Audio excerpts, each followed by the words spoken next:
आज हम 13वां अध्याय सुनेंगे। हरिहर महादेव। नेमिषारण्य में तीर्थ में उपस्थित ऋषि मुनियों ने पूछा, हे सूची, कृपया हमें ये बताइए कि राजा दृढ़धनवा ने पुरुषोत्तम मास के स्नान, व्रत, पूजा से क्या प्राप्त किया। उन्हें विशाल राज्य, पतिव्रता स्त्री, पौत्र आदि अनंत सुख एवं योगी जन दुर्लभ भगवान का लोक कैसे मिला। सूची बोले, हे ऋषियों, श्री नारायण ने भी नारद जी का ये इतिहास पहले कहा था, वही मैं तुम्हें सुनाता हूँ। हे मुनियों, ये पापनाशक कथा गुरु मुख से जैसे मैंने सुनी थी, वही दृढ़धनवा राजा की कथा तुमको सुनाता हूँ। श्री नारायण बोले, हे नारद, राजा दृढ़धनवा गंगा जी के समान पवित्र पुरानी कथा को तुम सुनो। चित्रधर्मा राजा के बड़े तेजस्वी, सत्यवादी, धार्मिक, सद्गुण संपन्न पुत्र राजा दृढ़धनवा हुए। उन्होंने चारों वेद बड़ी प्रसन्नता एवं चतुरता के साथ पढ़े। जिस प्रकार भूली बात दोहराने पर भी याद हो जाती है, उसी प्रकार गुरु जी से एक बार सुनने मात्र से आपने सभी वेद याद कर लिए। विद्या अध्ययन करने के उपरांत गुरु जी को दक्षिणा देकर आज्ञा प्राप्त कर अपने पिता के नगर में आए। नगर निवासियों को आनंदित करते हुए अपने महल में पहुंचकर पिताजी को प्रसन्न किया। तब राजा ने विचार किया कि अब मुझे बाकी बचे समय में प्रसन्न मुख को दो भुजा वाले मुरलीधर भगवान श्री कृष्ण की आराधना करनी चाहिए। इसलिए मुझे वन में जाकर श्री हरि भगवान की आराधना करनी चाहिए और घर, धन, स्त्री, पुत्र आदि के प्रेम पास को काटना चाहिए। ऐसा दृढ़ निश्चय करके अपने योग्य पुत्र दृढ़धनवा पर राज्यभार छोड़कर राजा ने मन में श्री कृष्ण का ध्यान करते हुए तपस्या प्रारंभ की तथा राजा चित्रधर्मा तपस्या करते करते वैकुंठ को प्राप्त हुए। राजा दृढ़धनवा ने पिता के वैकुंठ वास के समाचार को सुना। पितृभक्त महाराजा दृढ़धनवा ने हर्ष एवं शोक में विद्वानों के कथानुसार पिता के क्रियाक्रम किए। पवित्र नगर पुष्कर वर्तक में नीति शास्त्र में निपुण राजा राज्य करने लगा। उसकी सुंदर स्वभाव वाली विदर्भ देश के राजा की पुत्री गुण सुंदरी नाम की धर्मपत्नी थी। उसने 4 सुंदर चतुर पुत्र उत्पन्न किए तथा चारुमती नाम की एक कन्या को जन्म दिया। उनके चारों पुत्र मानवीय शूरवीर थे। उनके नाम चित्रवाक, चित्रवाहा, मणिमान, चित्रकुंडल थे। श्री नारायण ने आगे कहा कि एक दिन रात्रि में सोते समय राजा विचार करने लगा कि ये सब सुख किस बड़े पुण्य का फल है।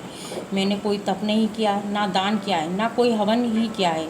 इस समय किसके पास जाकर अपने इस सौभाग्य का कारण जानूं। इस प्रकार विचारते हुए रात्रि बीत गई। प्रातःकाल ब्रह्म मुहूर्त में उठकर राजा ने स्नान आदि नित्य कर्म किया। प्रातःकालीन संध्या करते हुए सूर्योदय होने पर अर्घ्य देकर भगवत की कृपा से ब्राह्मण आदि को स्वागत, सत्कार, नमस्कार, दान आदि देकर घोड़े पर सवार हुए। राजा घोड़े पर सवार होकर शिकार खेलने वन में जा पहुँचे। वहाँ मृग, बारह सिंह और अन्य अनेकों भयानक पशुओं का शिकार किया। एक मृग राजा दृढ़धनवा के बाण द्वारा विंधक उस वन से दूसरे वन में भागने लगा। राजा ने भागते हुए हिरण के खून की गिरी बूंदों को देखते हुए पीछा किया, किंतु मृग कहीं जाकर छिप गया और राजा वन में भटकते रहे। बहुत समय तक भटकते रहने पर राजा को प्यास लगने लगी और वे व्याकुल हो गए। जल की खोज करने पर उन्हें एक बड़ा सा सरोवर दिखाई दिया। वहां जाकर जल पिया और फिर किनारे पर जा बैठे। राजा ने वहां एक बड़ का पेड़ देखा। उस पेड़ से घोड़े को बांधकर राजा बैठ गए। उसी पेड़ पर एक तोता आकर बैठ गया। वे तोता मनुष्य की सी बोली बोलने लगा। राजा उसे सुनकर बड़े आश्चर्य में पड़ा। वे तोता कहने लगा, हे राजन, इस संसार में अनेकों सुख हैं, उन्हें देखकर तू परम तत्व का विचार नहीं करता, तब भला इस संसार को कैसे पार करोगे। राजा के सामने वे कई बार इसी प्रकार कहने लगा, जिससे सुनकर राजा प्रसन्न हुए और मोहित हुए।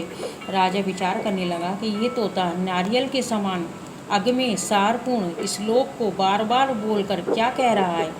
ये श्री वेद व्यास जी के पुत्र श्री सुखदेव जी हैं क्या, जो संसार में डूबे मुझ जैसे मूर्ख को चेतावनी दे रहे हैं।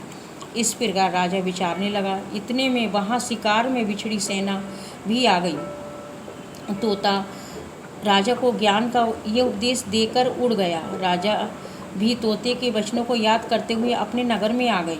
महल में आकर चिंता में डूबे राजा ने खाना पीना, बोलना सोना सब छोड़ दिया। एक दिन राजा के पास एकांत में आकर रानी गुणसुंदरी बोली, हे राजन, आप इस प्रकार की उदासी कहाँ से ले आए हैं? उठिए, बातचीत करिए, सुख भोगिए। रानी के बार बार अनुनय करने पर भी राजा ने कोई जवाब नहीं दिया, क्योंकि राजा तो बार बार तोते के देवताओं के भी समझ में न आने वाले सारगर्भित वचन याद करके विस्मित हो रहे थे। रानी ने राजा की ये दशा देखकर लंबी सांस छोड़ी और बड़ी दुखी हुई, किंतु सोचने पर भी पति की चिंता का कारण ना समझ सकी। राजा को भी इस प्रकार सोचते हुए बहुत सा समय बीत गया। इस दशा में से उभरने का कोई मार्ग नहीं दिखा। 13वां अध्याय समाप्त हुआ। 14वां अध्याय अगले दिन सुनेंगे। हरि हर महादेव।